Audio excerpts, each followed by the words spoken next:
Okay mga ka-idol, yami karon sa tulay sa Manggwawa, padulong sa Surayan no. Wala pa gid siya nahuman og buhat mga ka-idol. Oh, tanawan ninyo mga ka-idol, nindot kayong kuan jud diri tulay sa Manggwawa na napalungan dito mga ka-idol kay siguro makakaya sa tubig mga ka-idol. No? Awan mga ka-idol. Og sa wala pa palihog og subscribe, like, share sa ako ang YouTube channel no. Okay mga ka-idol. Mao ni siyang Manggwawa mga ka-idol, mao ning porma sa Manggwawa. Manggwawa ug turang school, eskwelahan no.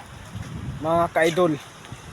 Nami karon diri sa tulay sa Manggwawa, wala pa ginahuman, hapit na. Hapit na gid siya mahuman mga ka-idol no. Hapit na gid siya mahuman mga ka-idol. Tulay sa Manggwawa mga ka-idol no.